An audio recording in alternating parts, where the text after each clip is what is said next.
I'm Jaciel. I'm 26. I'm from Long Island, New York, and I make $26 an hour, and that's about 50 under 55K a year. Okay, I'm Kimberly. I'm 27 years old. I live in Yonkers, Westchester, New York, and I expect to make about 55K this year. Okay, I go first.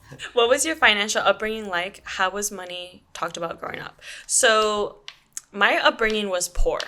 My father was a mechanic and my mom was a stay-at-home mom, but we had a very good childhood. So money wasn't really talked about. We just kind of it was just kind of known that there wasn't a lot of it. My financial upbringing was money was never really available. My family, I'm a first generation, oh my God, Mexican American. Mexican American, yeah. We grew up in a one bedroom apartment with, and there was four individuals, and we all shared one bed. So it was kind of it wasn't needed to be stated that we didn't have a lot of money. Oh, yeah.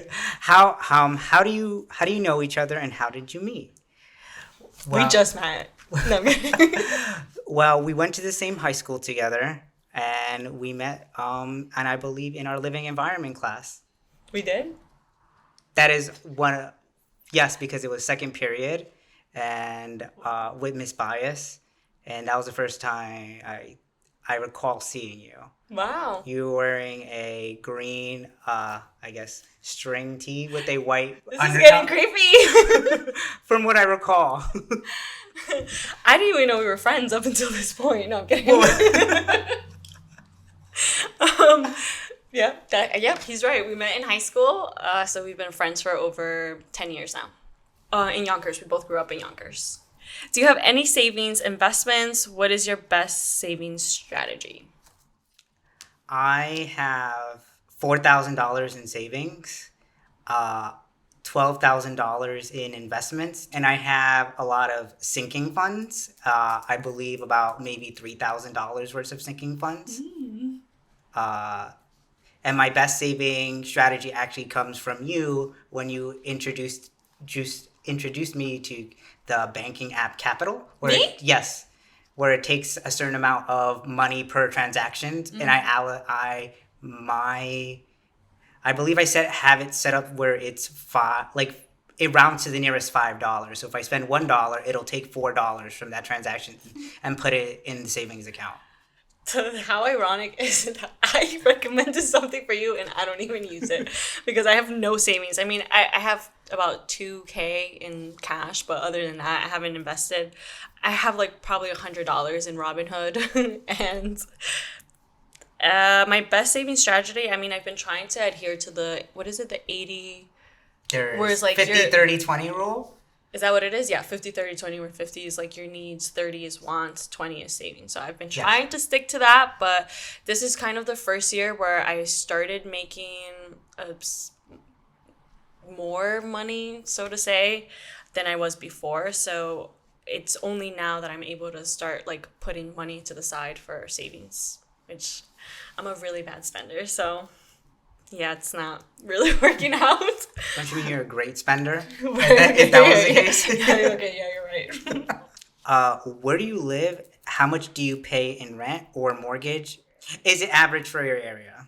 You want to go first? Oh, sure. So I live in Shoreham, New York, which is located on Long Island. My mortgage is about $2,600 a month. So it's about 1,400 for the actual mortgage, and the 1,200 is for my private mortgage insurance and for taxes. That is considered, I believe, based on in my area, it's about a little. It's on the lower end of average, and I split the mortgage with my brother.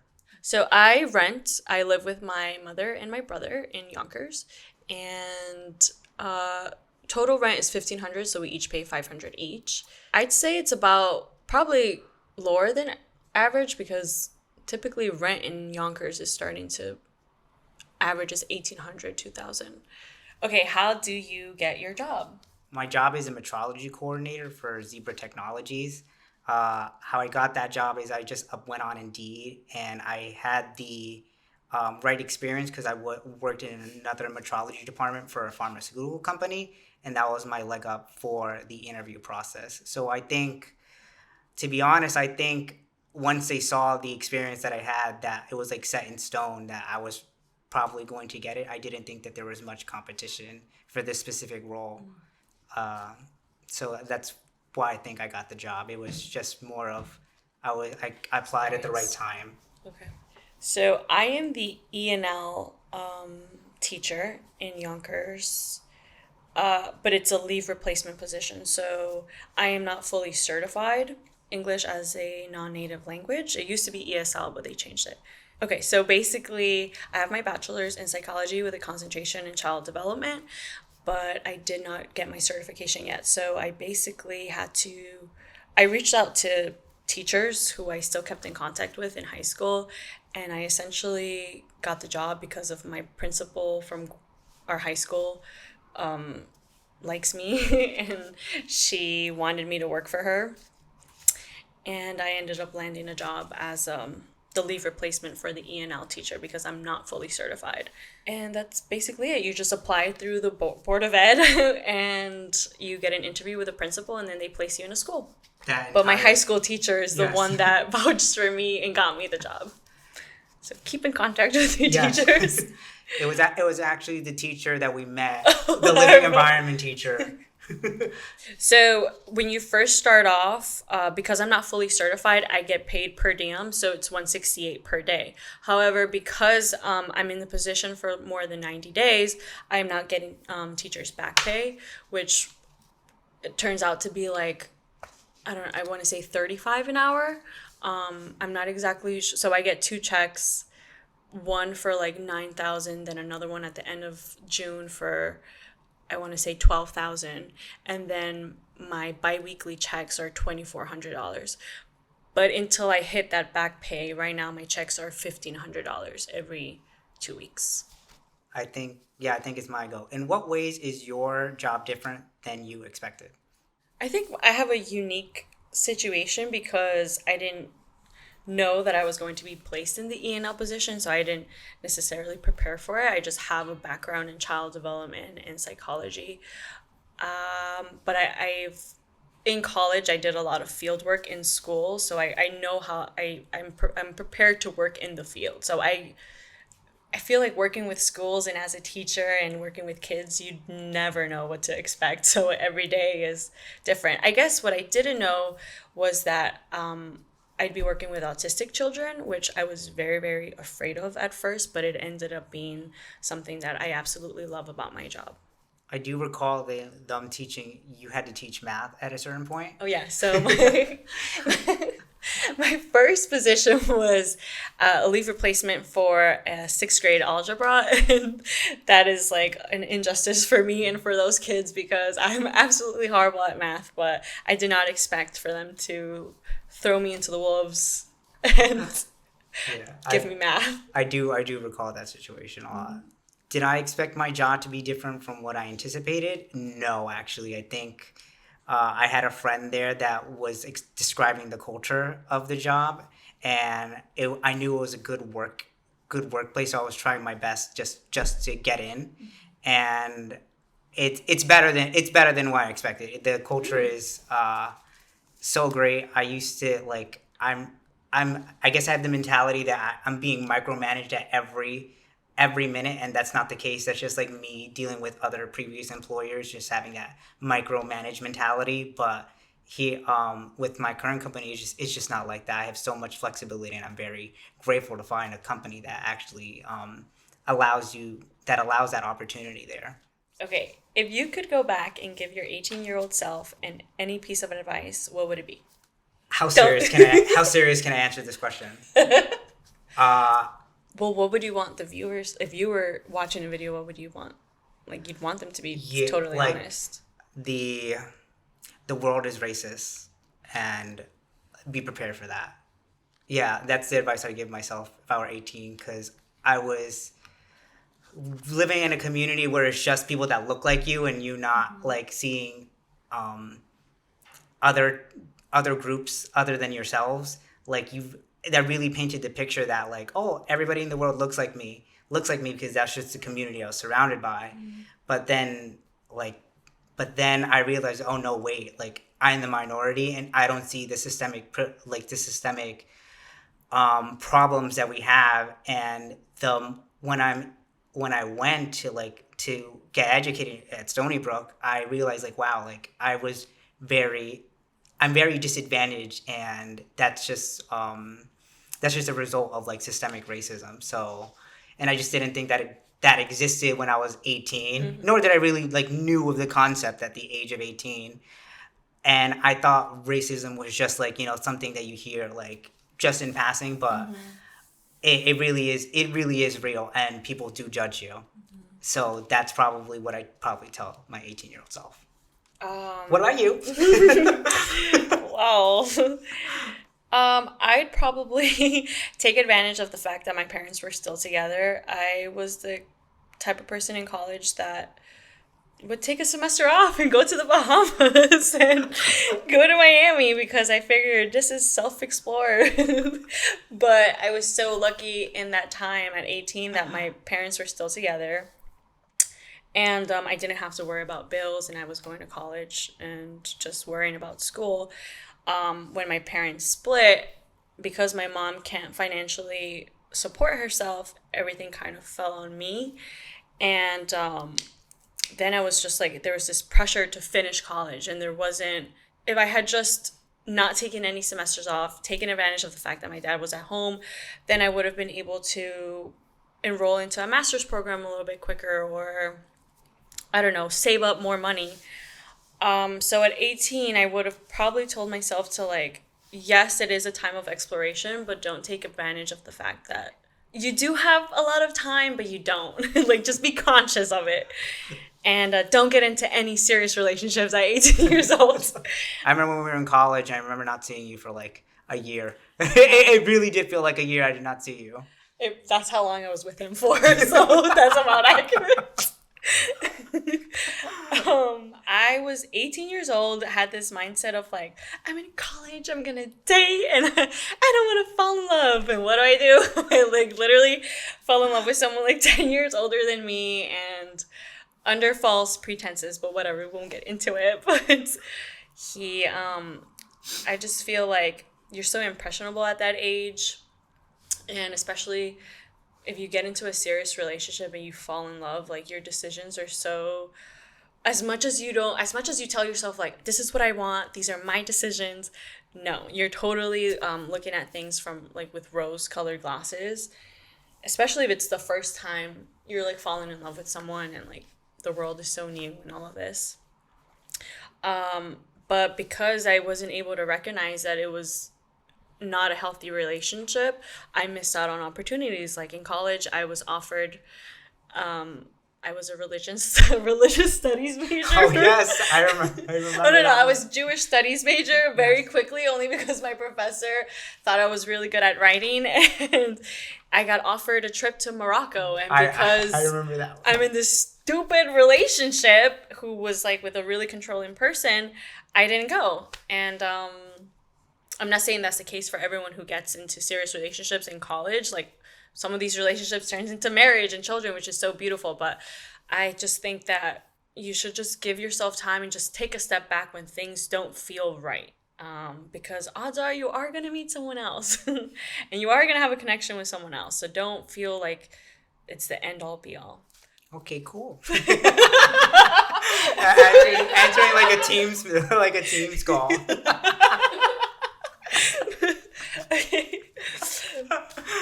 What is your current biggest financial burden?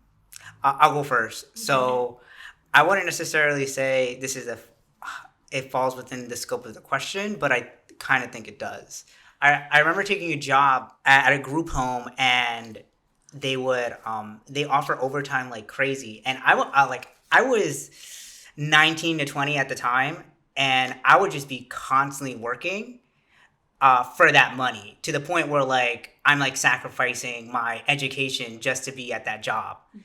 And yeah, like that year I made like $57,000 a year, and think about it, I'm like 19, like 19, 20, and I'm making that much money. Like, Mm-hmm. of course I want to make more. But at the same time, like, I I sacrifice like my what values I hold like dear to my heart, which is like being educated Mm-hmm. and for money.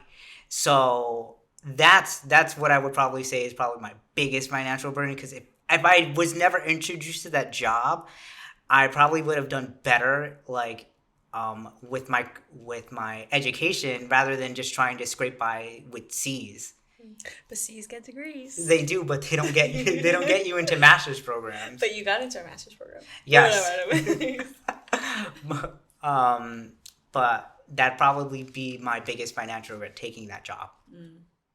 But like, wouldn't a burden be like what right now is like weighing heavy on your mind in terms of Oh, it says. finances? Oh, okay. So the reason why I bring that up is because if I didn't like, um, if it wasn't for that opportunity, I probably think I'd be probably making six figures by now. Mm, okay. That is like the potential like just went away Mm. because of what I decided to do when I was like 19 and 20.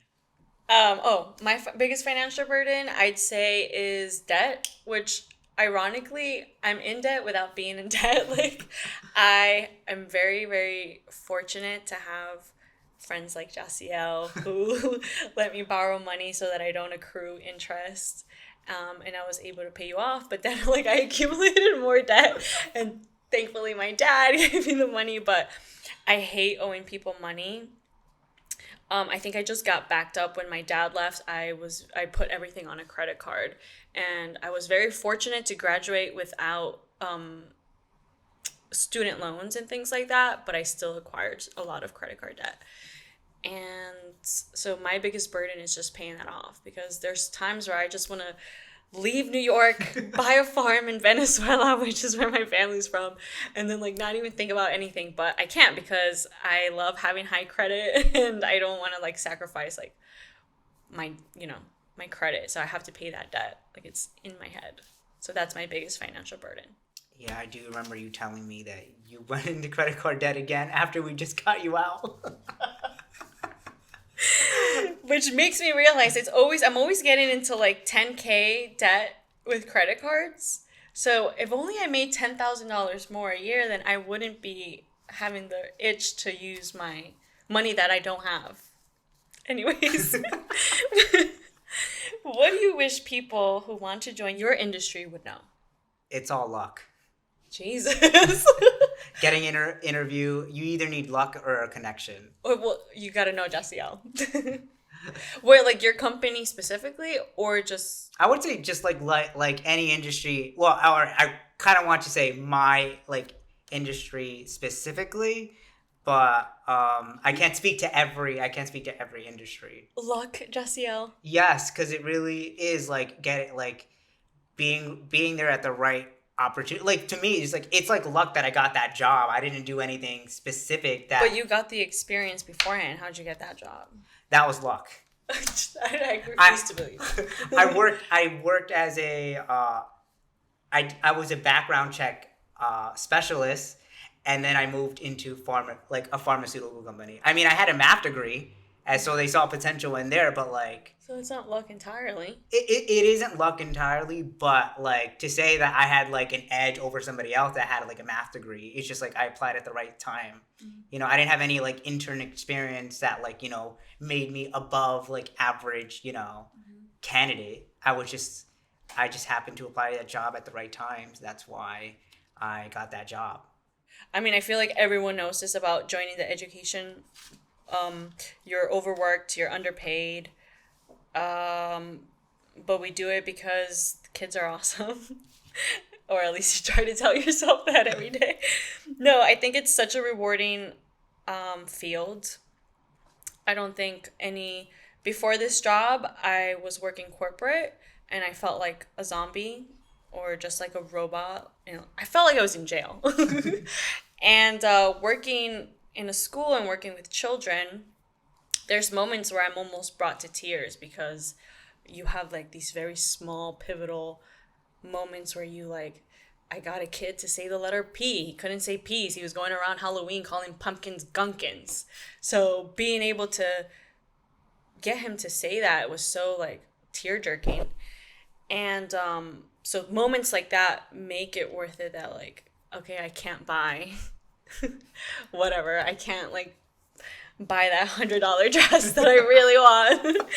But it's okay because the majority of your time you're spent actually making a difference, even if it's a small difference. But just be prepared if you do want to join education system. You're going to feel like you're overworked and you're underpaid. What has been your biggest financial mistake? Oof. Let's get into that one. I can't really think off the top of my head, but probably buying my car new.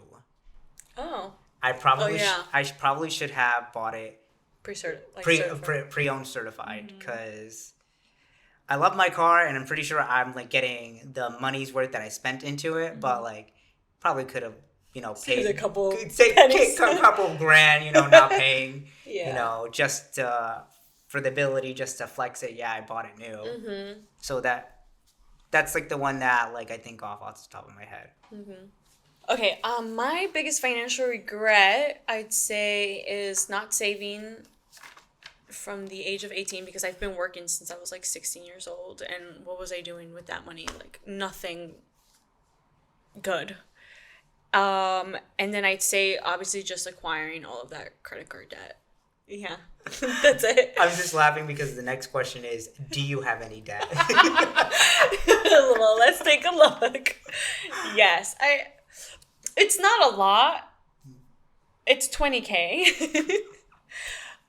Which every time I do my taxes on TurboTax, they're like, oh, average person your age, you're way below, whatever, like, people my age probably have more debt.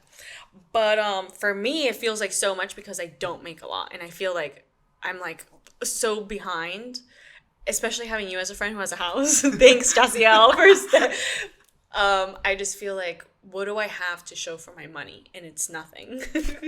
Which is so sad.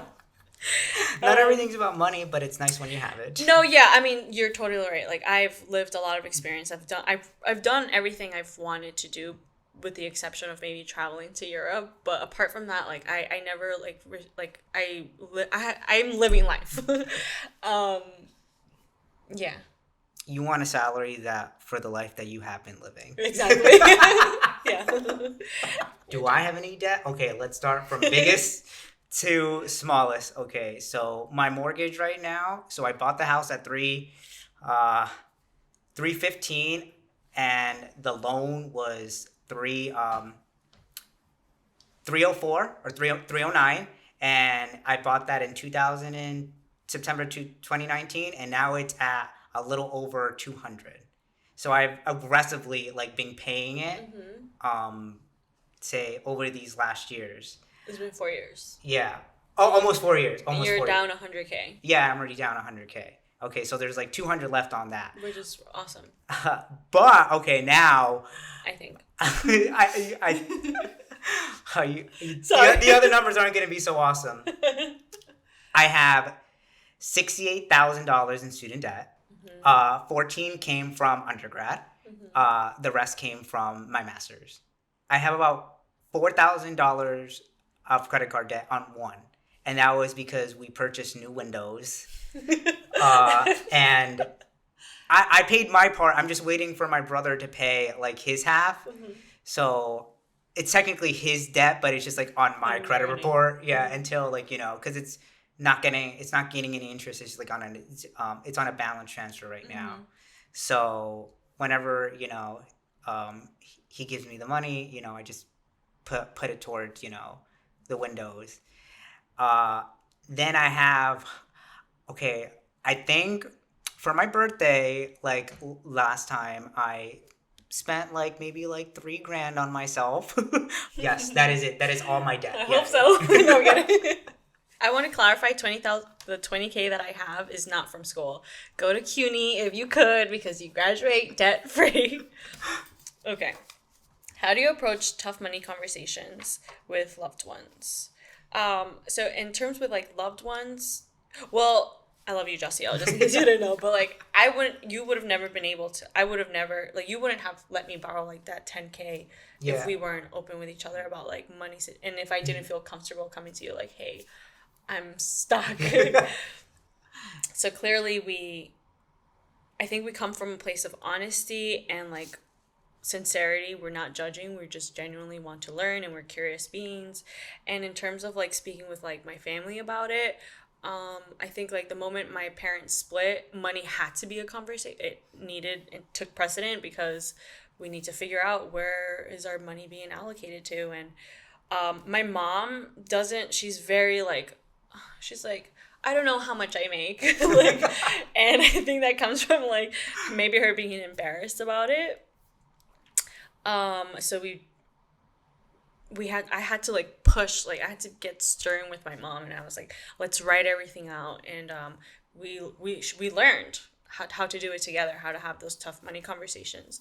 And then my brother, he was in the Marines for 4 years, so when he came back, it's also we sort of took charge of like, this is what we have to do. We were trying to buy a house, and unfortunately, I love my mom and I love my parents, but we have to take care of them. Like, my dad's Social Security does not cover what he has to, his expenses. So that's some not a burden, but it's a reality of my brother and mine, where we have to take care of our parents.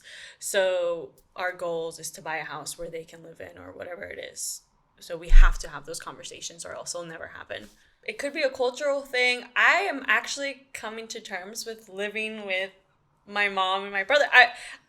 I'm not ashamed of it, because one, I love them, and I actually enjoy their company. There are times where I have the house to myself, and I'm like, where are they? Like, come home already. So growing up, I definitely wanted to have my own place and this and that. But why would I pay rent with a stranger, with like a friend, when I know my mom needs the help, and my mom's not going to be here forever. So I will eventually move out. It's not a matter of not being able to, but it's an actual choice where I'm choosing my parents. You can move in with me. Yeah, exactly. You just made that decision very easy. I'm going to stay at home. I'm not going to Long Island. You will not catch me there. I think that's it. Okay. Yeah, we'll see you at dinner tonight. Yeah, I'll see you at dinner. You'll meet my other best friends. Yep. Don't feel threatened. I won't.